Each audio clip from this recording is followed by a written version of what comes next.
capítulo de número 1, dando continuidade aí, nós iremos ler do verso 15 ao verso de número 23. Na última mensagem nós paramos aí no verso 14. Nós iremos hoje do verso 15 ao verso de número 23. Se você quiser permanecer sentado, a leitura é um pouco extensa. Se não, se você quiser ficar de pé também, fique à vontade. Amém? Colossenses capítulo 1, verso 15 ao verso 23. Ele é a imagem do Deus invisível, o primogênito sobre toda a criação. Pois nele foram criadas todas as coisas nos céus e na terra, as visíveis e as invisíveis, sejam tronos ou soberanias, poderes ou autoridades. Todas as coisas foram criadas por ele e para ele. Ele é antes de todas as coisas, e nele tudo subsiste. Ele é a cabeça do corpo, que é a igreja. É o princípio e o primogênito dentre os mortos, para que em tudo tenha supremacia. Pois foi do agrado de Deus que nele habitasse toda a plenitude, e por meio dele reconciliasse consigo todas as coisas, tanto as que estão na terra, quanto as que estão nos céus, estabelecendo a paz pelo seu sangue derramado na cruz. Antes vocês estavam separados de Deus, e na mente de vocês eram inimigos por causa do mau procedimento de vocês.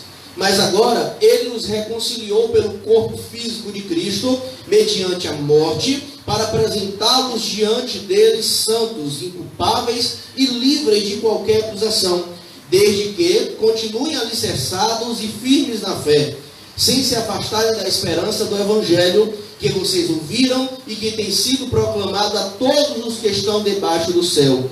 Esse é o Evangelho do qual eu, Paulo, me tornei ministro. Amém? Mantenha sua Bíblia aberta, tá bom? Para você acompanhar a mensagem de hoje. Mas antes nós iremos orar ao Senhor, pedir a sua direção, no nome de Jesus. Pai eterno, nós estamos diante, de Deus, do texto da Tua Palavra. Pai, precisamos do Teu Espírito para nos iluminar, para nos direcionar, para nos dar esclarecimento. Portanto, conduz a minha vida nesta noite na transmissão da mensagem da Tua Palavra. Que a Tua graça possa me capacitar para isto, que a Tua graça possa capacitar o Teu povo para entender, e que possamos crescer no Senhor, crescer em conhecimento e em graça no Senhor, e que toda glória seja somente a Ti, ontem e hoje, para todos sempre. Amém. E glória a Deus. Amém. Peço aos irmãos a tua atenção, um pouco da tua atenção, tá bom? Evite aí se distrair, ir ao banheiro, beber água, para que você possa compreender a mensagem de hoje. Irmãos, na última mensagem que nós iniciamos esta série, do verso 1 ao verso 14, nós tratamos aqui, nós vimos aqui que o escritor desta carta, desta epístola, foi o apóstolo Paulo, e ele escreveu quando estava preso em Roma, e o destinatário desta carta era a igreja que estava na cidade de Colossos, que ficava na região da Ásia Menor. Paulo, ele começa elogiando os colossenses pelo amor, pela fé que eles tinham. Paulo, e juntamente com Timóteo, que foram que enviaram essa carta para os colossenses, eles dois disseram para a igreja que estava em Colossos que eles estavam orando ao Senhor pela igreja, para que o Senhor continuasse dando sabedoria, para que o Senhor fizesse eles transbordar em conhecimento, em entendimento e em sabedoria. O verso de número 14, Paulo termina dizendo que em Cristo nós temos a redenção dos nossos pecados. E foi aqui que nós encerramos. E a partir do verso 15 até o verso de número 23, Paulo, ele vai trazer algo importantíssimo sobre Cristo, ensinamento sobre a pessoa de Jesus Cristo. Ele vai trazer sobre o Cristo que é soberano. Mas antes da gente entrar no texto, a gente precisa relembrar algumas coisas aqui para que possamos compreender corretamente. E ainda mais nestes versos que nós iremos tratar aqui, a gente precisa ter gravado em nossas mentes algumas coisas. Primeiro, estavam sendo espalhadas algumas heresias na igreja de Colossos. Heresias essas que tinham o propósito de minar a suficiência de Cristo. Essas heresias, elas visavam negar como Cristo não era criador e redentor do universo e da humanidade. Ou seja, eles queriam diminuir a Cristo, a suficiência, o seu poder e a sua soberania. Eles negavam que Jesus era o criador e que Jesus era o redentor da humanidade. Os gnósticos, se os irmãos lembram, era uma seita que existia nesta época, um grupo que pregavam algumas heresias, e na igreja de Colossos eles estavam ensinando o seguinte. Isso aqui é importante para a gente entender o que Paulo está dizendo aqui. Os gnósticos diziam o seguinte: para explicar a criação do mundo, já que para eles a parte espiritual era superior à material, e a parte espiritual era essencialmente boa, e tudo que era material, tudo que era físico, tudo que era palpável, era mal em essência, era ruim em essência. Por isso que uma parte dos gnósticos não aceitavam que Cristo se fez carne, porque para eles, carne, corpo, algo físico, é algo ruim essencialmente. Enquanto que a parte espiritual, a parte não física, era algo superior. Então, como é que eles explicavam então que foi Cristo ou que foi Deus quem criou o universo, as coisas materiais? Eles não poderiam dizer que era o Deus que criou diretamente, porque Deus não poderia se relacionar com coisas más, com coisas ruins na essência. Então eles diziam o seguinte: não, existe um Deus que é transcendente, que não se mistura com coisas materiais, e existem emanações, como se fossem degraus. Deus estivesse no topo da pirâmide, e existissem seres que tinham seus degraus, que eles chamavam de emanações, até chegar no mundo físico. Isso porque, para eles negarem que Deus tinha contato com o mundo material. Então eles diziam que existiam essas emanações até chegar neste mundo físico, neste mundo mau, neste mundo ruim. Uma outra coisa muito interessante para a gente entrar no texto é que do verso de número 15 ao verso de número 20 pode ter sido um hino que era entoado na igreja primitiva, um hino com diz respeito à supremacia de Cristo, do verso 15 ao verso 20.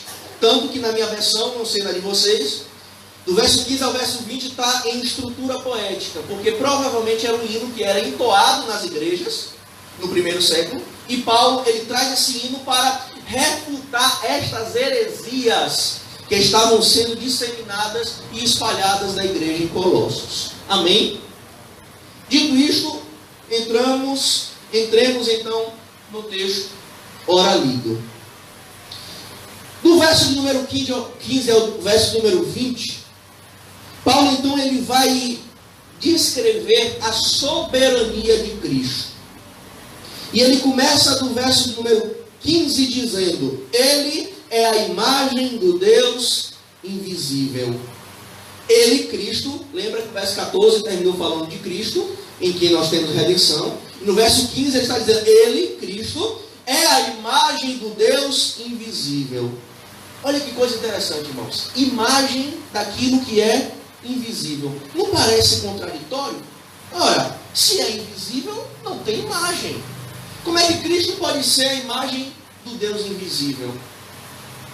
E o interessante, irmãos, que muitas religiões no mundo, eles tentam representar seus deuses através de imagens, esculturas, estátuas, monumentos, porque isso revela o desejo do homem de ver a Deus.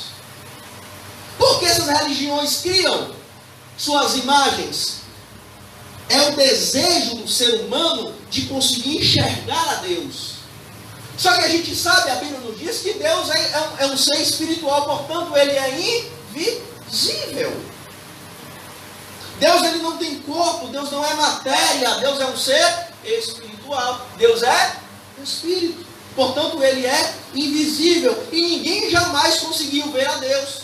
E por causa disso, os homens tentam fazer as suas imagens para conseguir representar Deus. Tanto que em Isaías 40, versos 18 ao 20, Isaías diz o seguinte para Israel: a quem vocês compararão Deus? Como poderão representá-lo?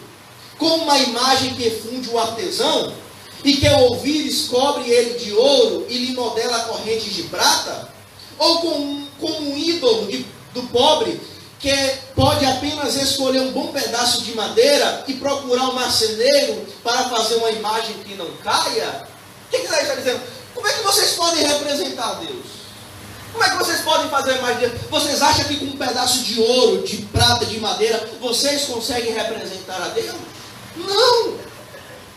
Deus não pode ser representado por nada. Só que Deus decidiu se revelar à humanidade através do seu Filho amado. Pois Ele é a imagem do Deus invisível. O Deus que era invisível, o Deus que ninguém poderia ver, se revelou à humanidade através de Cristo. Os homens puderam ver a Deus, os homens puderam tocar em Deus, os homens puderam beijar em Deus, e um beijou até para trair. Os homens puderam abraçar a Deus, os homens puderam sentir o cheiro de Deus, porque Ele se revelou através de Cristo, pois Ele é a imagem do Deus invisível. Você pode adorar a Ele por isto. Ele é a imagem do Deus invisível. E Paulo continua dizendo: Ele é o primogênito de toda a criação. Aqui começa, do verso 15 ao verso 17, começa Paulo dizendo sobre a soberania de Cristo na criação, que os gnósticos negavam. Então Paulo começa a mostrar que Cristo era o soberano na criação. No verso de número 15, no final, ele começa dizendo que Ele, Jesus, é o primogênito de toda a criação. E a gente precisa entender isso aqui como primogênito. Algumas heresias surgiram, e desde os primeiros séculos surgiram, e até hoje sobrevivem, que dizem que Jesus ele é o primeiro ser a ser criado por Deus. Antes de Deus criar todas as coisas, Ele criou primeiro a Cristo. Os testemunhos de Jeová hoje defendem esta ideia. E um dos textos que ele se apoia é este, porque diz que Jesus é o primogênito de toda a criação. Ora, então, se Ele é o primogênito, quer dizer que Deus criou Ele primeiro antes de criar as outras criaturas? De forma nenhuma. Pois nós bem sabemos que Cristo também é Deus. Então, como explicar o primogênito de toda a criação? É porque esse termo aqui no grego, ele é usado tanto no literal, para dizer aquele primeiro filho nascido, primogênito, mas também o termo no grego, que é o prototokos, significa, em termos figurados, significa aquilo que é principal, aquele que é principal, aquele que é superior. Quando Paulo diz que Jesus é o primogênito de toda a criação, Paulo está dizendo que Ele é o princípio de tudo. Que através dele surgiu todas as coisas. E ele vai continuar dizendo sobre isso. Que Ele é superior às criaturas. Era que os gnósticos negavam. Os gnósticos misturavam Jesus com as outras criaturas. E Paulo vai dizer que não. Ele é superior às outras criaturas. No verso de número 16, ele continua dizendo: pois nele, em Cristo, foram criadas todas as coisas, nos céus e na terra, as visíveis e as invisíveis, sejam tronos, soberanias, poderes ou autoridades. Todas as coisas foram criadas por Ele e para Ele.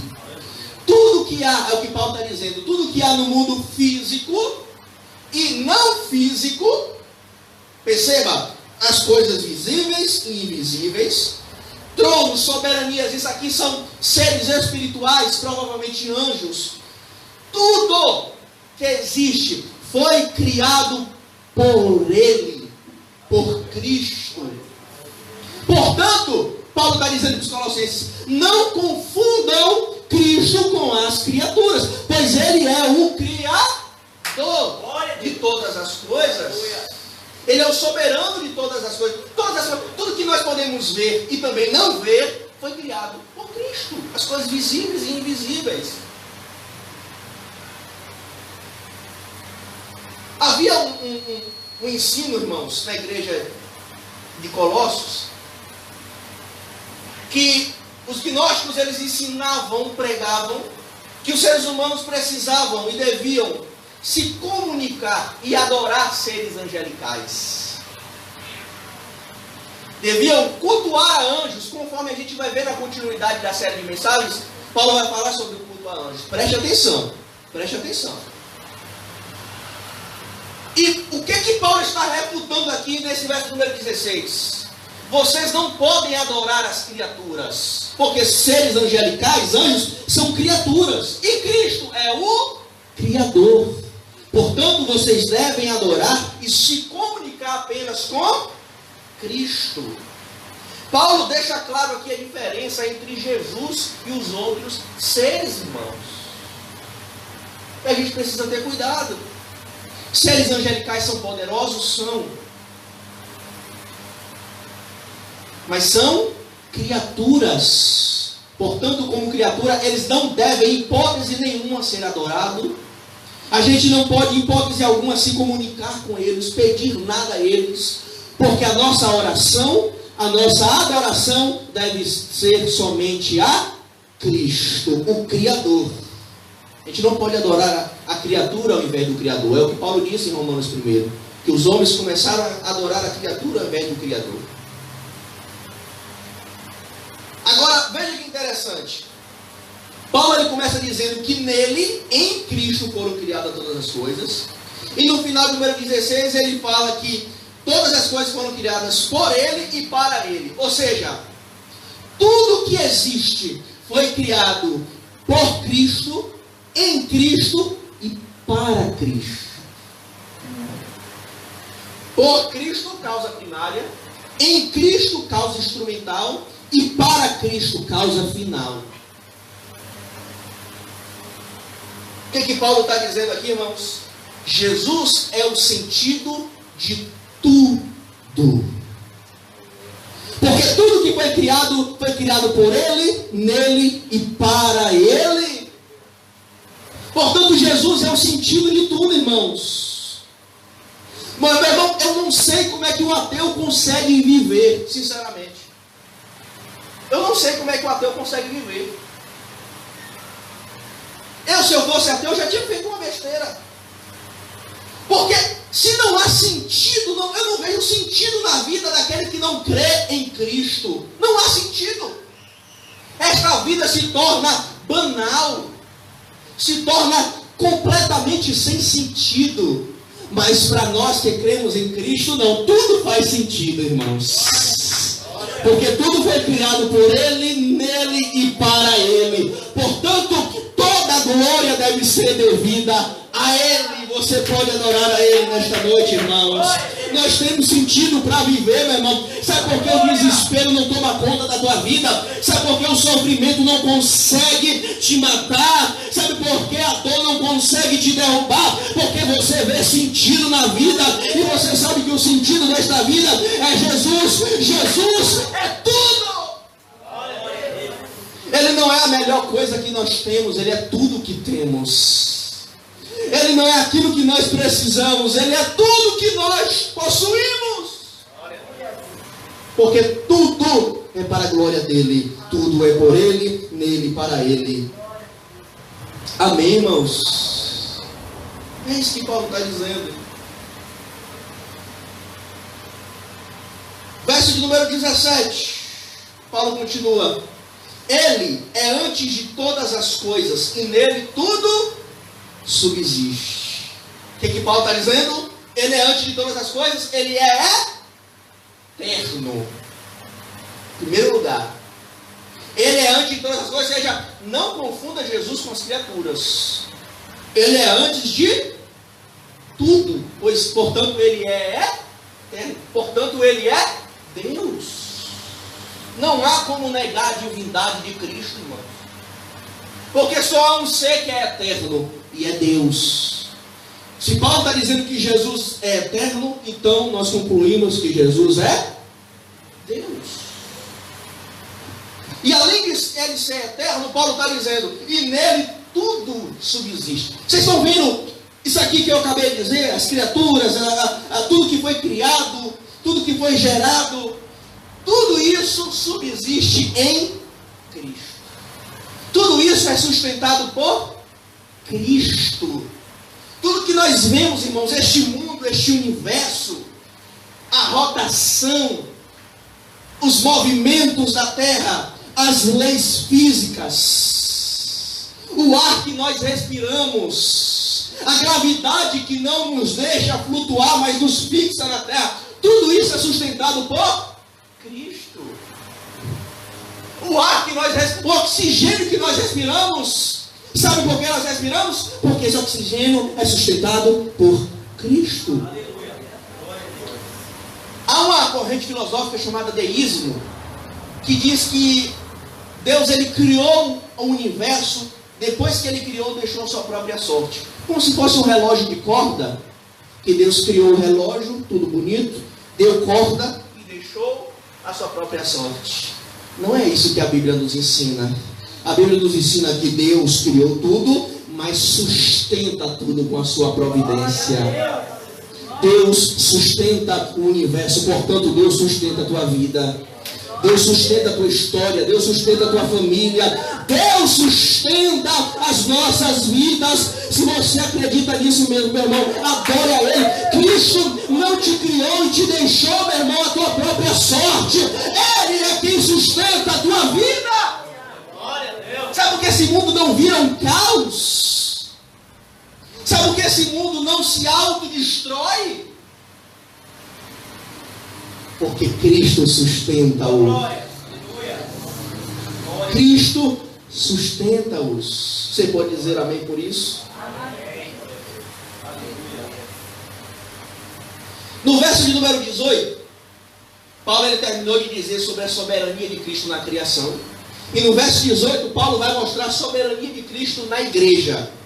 Ele diz: Ele é o cabeça do corpo, que é a igreja. É o princípio e o primogênito dentre os mortos, para que tudo tenha supremacia. Cristo é o cabeça da igreja. Portanto, Ele é o Senhor da igreja. Paulo está dizendo para os colossenses: o Senhor da igreja de Colossos, como as demais igrejas, se chama Jesus. Jesus não é igual a um ser angelical, que são nossos conservos, que Deus manda para nos auxiliar. Deus não é igual a qualquer seres espirituais que existem. Ele é o Senhor da igreja. Ele é o soberano da igreja. Ele é o cabeça da igreja. Portanto, a igreja tem origem nele. É isso que quer dizer que Cristo é o nosso cabeça. Ele é o nosso Senhor, Ele é o soberano da igreja, e nós temos origem da cabeça, porque nós somos o corpo de Cristo. Ele é o cabeça. Além de ser o cabeça da igreja, Ele é o primogênito dentre os mortos. Olha, de novo o termo grego protótokos.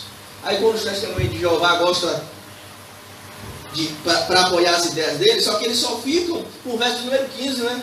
O primogênito de toda a criação. Porém, o mesmo termo que é usado no verso 15 é o mesmo termo usado no verso 18. Primogênito dentre os mortos. Eu não sei como é que eles conciliam isso. Mas o que Paulo está dizendo aqui? Que Cristo, Ele é o primeiro dentre os mortos. Ele é o primeiro na ressurreição dos mortos, para que tudo tenha supremacia. Meu irmão, isso aqui é para nos dar esperança. Sabe por que nós temos esperança de, quando nós morrermos, nós sabemos que isso não será o fim, mas nós seremos ressuscitados? Porque Cristo nos deixou o exemplo. Ele foi o primeiro a ser ressuscitado.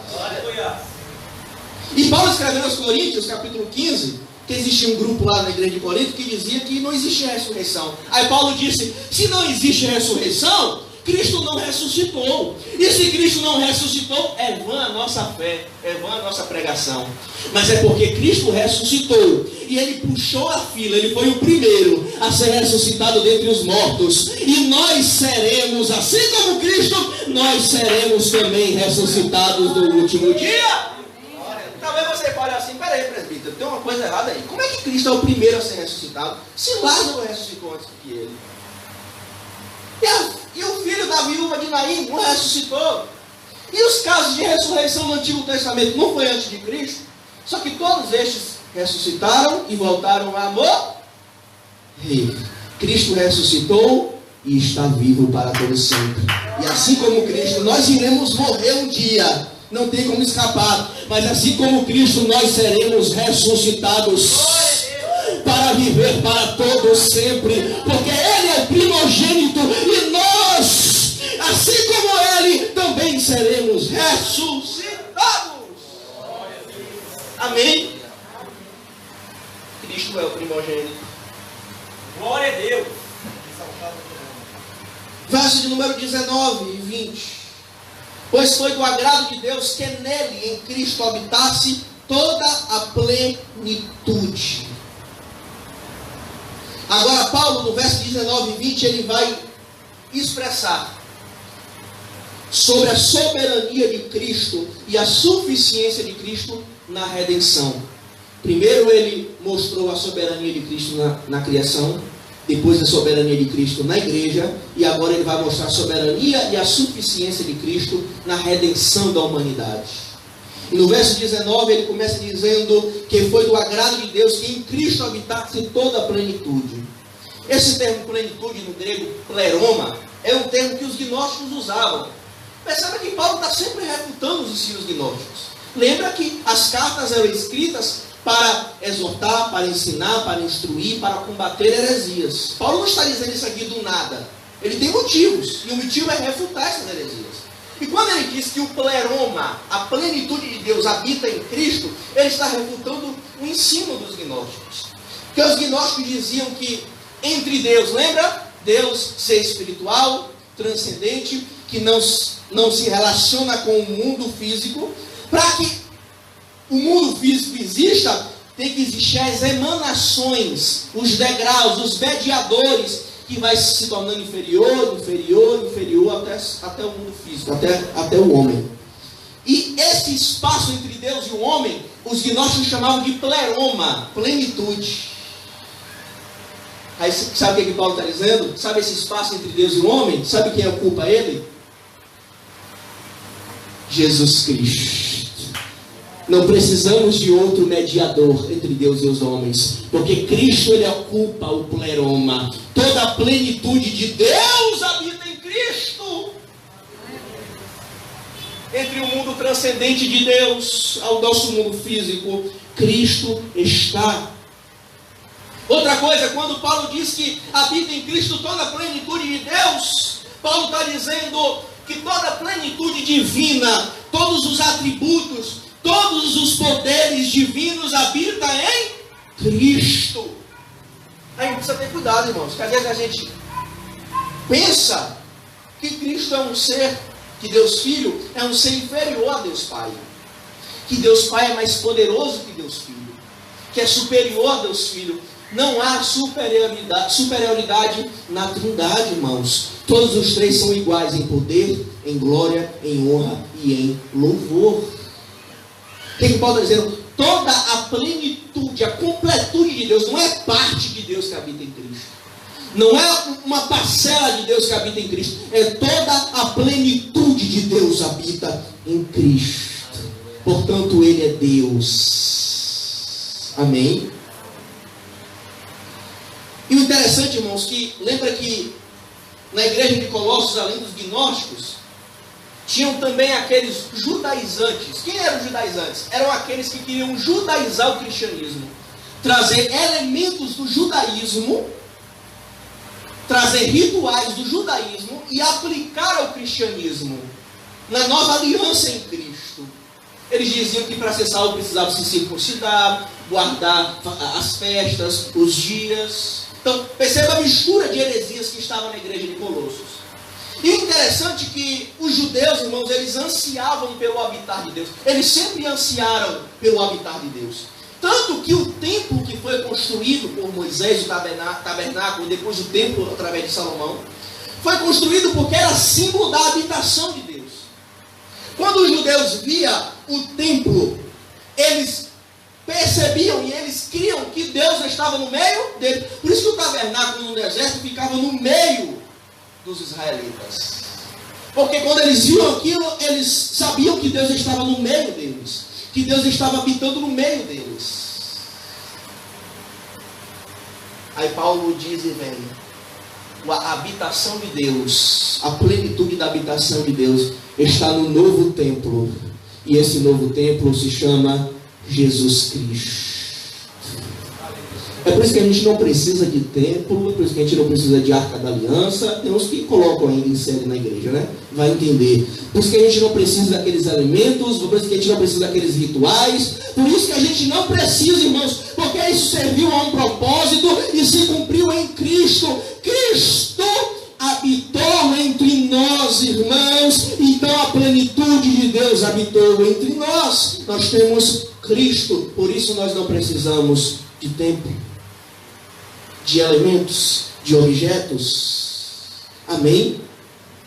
E Paulo está dizendo: esqueça templo, esqueça tabernáculo.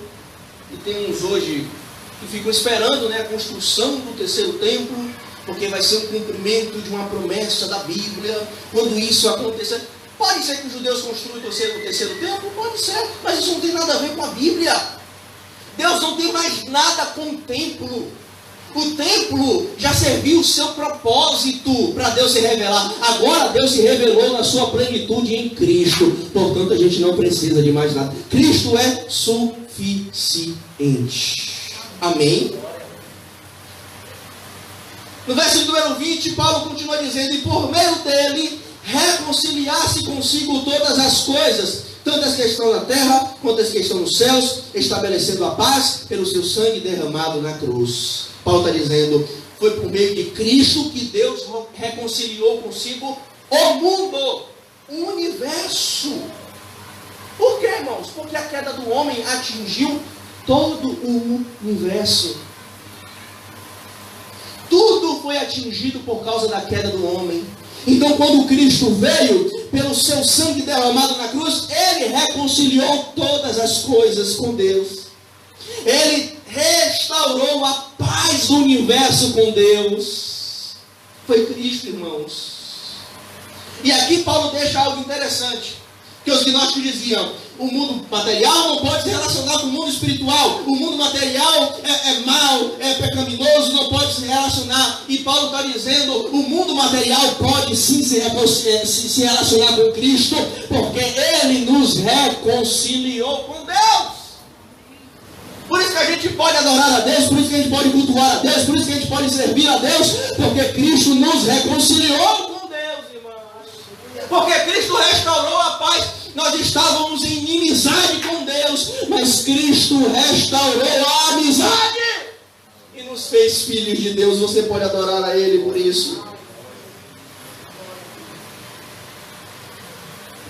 No verso 21 ao verso 23, para a gente encerrar, Paulo ele vai tratar sobre a redenção e a justificação que nós temos em Cristo. E ele começa dizendo: antes vocês estavam separados de Deus, e na mente de vocês eram inimigos por causa do mau procedimento de vocês. Mas agora Ele os reconciliou pelo corpo físico de Cristo, mediante a morte, para apresentá-los diante dele, santos, inculpáveis e livres de qualquer acusação. Percebe o contraste que Paulo faz? Antes, vocês eram inimigos. Antes, vocês estavam separados de Deus, por causa do pecado. Mas agora, vocês foram reconciliados. Agora vocês foram justificados por causa de Cristo. Irmãos, sabe por que nós temos paz com Deus hoje? Sabe por que podemos buscar a Deus hoje? Você sabe por que nós podemos ser salvos? Porque Cristo nos reconciliou com Deus.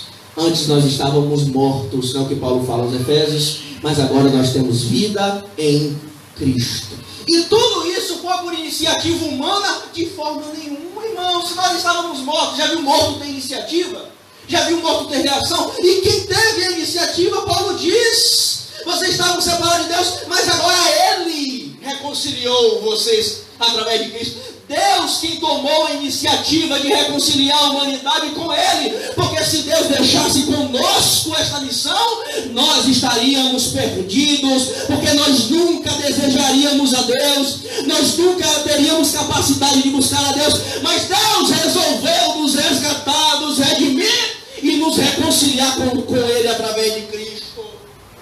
Amém. A iniciativa de Deus. Portanto, esse papo de dar um passo para Deus para Ele dar para o outro para você é mentira. Se Deus não der um ou vários passos até nós nunca poderemos dar um passo para Deus. Além de sermos reconciliados, somos justificados. Olha o que Paulo fala, isso aqui é importantíssimo. Para apresentá-los diante de Deus, santos, inculpáveis e livres de qualquer acusação. A ideia aqui que Paulo está trazendo é uma ideia de tribunal. Nós estávamos no tribunal de Deus. E nós éramos totalmente culpados. Com todas as provas. Não tinha sombra de dúvidas. Nós éramos culpados. Nós já tínhamos o decreto. Nós já tínhamos a sentença. Qual era? Condenação eterna. Toda a humanidade. Mas o nosso advogado se apresentou no tribunal de Deus.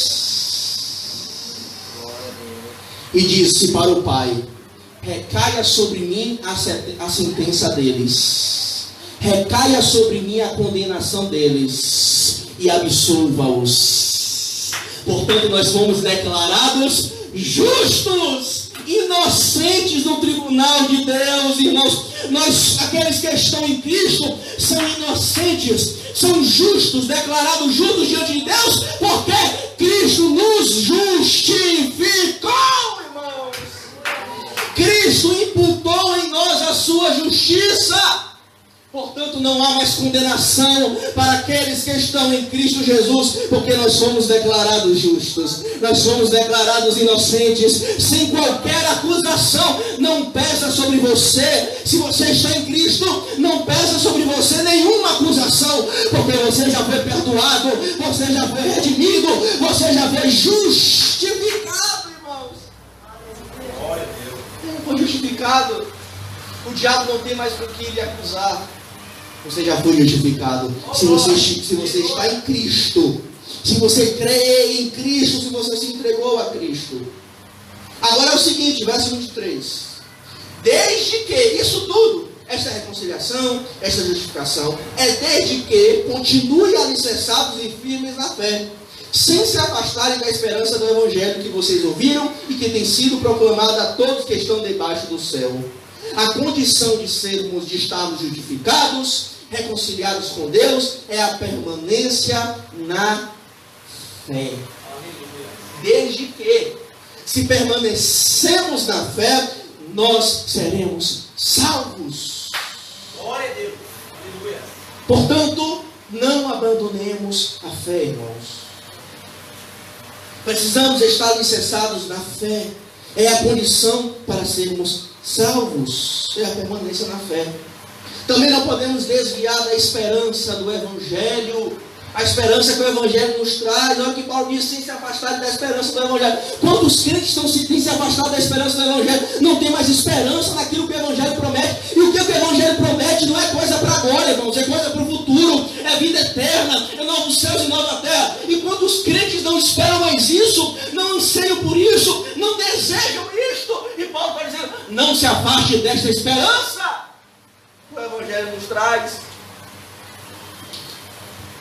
E esta mensagem, esta esperança foi proclamada a todos que estão debaixo do céu. Paulo está dizendo, a mensagem da esperança do Evangelho está disponível a todos, sem distinção, sem exceção. Os gnósticos, eles eram elitistas. Eles diziam que apenas o grupo dele era salvo através de uma conquista de um conhecimento místico. Ou seja, o grupo deles era especial. Paulo está dizendo, a mensagem do Evangelho é para todos. É para todos. E aqueles que crerem na mensagem, na esperança do Evangelho, serão salvos. E Paulo termina dizendo, esse é o Evangelho do qual eu, Paulo, me tornei ministro. Paulo expressa a alegria e o peso da responsabilidade de ser servo do Evangelho. Quando Paulo diz que se tornou ministro, o grego diáconos, que vem a nossa palavra diácono, é servo. É por este Evangelho que eu me tornei servo. Portanto, eu sou alegre por isso e também sei da responsabilidade, irmãos. E qual é a responsabilidade de todo crente, não só de Paulo? É dever de todo cristão proclamar a mensagem que o salvou. Porque nós somos servos do Evangelho, nós somos ministros do Evangelho, irmãos. O Evangelho, a mensagem do Evangelho que te alcançou, que te transformou, que te salvou, que te trouxe esperança. Agora é nosso dever como servos de transmitir esta mensagem para todo mundo, para todos, sem distinção de cor, de raça, de cultura, de condições financeiras. Todos estão, a mensagem do Evangelho está disponível a todos e Deus quer salvar a todos. Isso não significa que todos serão salvos, porque aqueles que rejeitarem a mensagem do Evangelho serão condenados, mas aqueles que crerem serão salvos. Amém? Se coloca de pé nesta noite.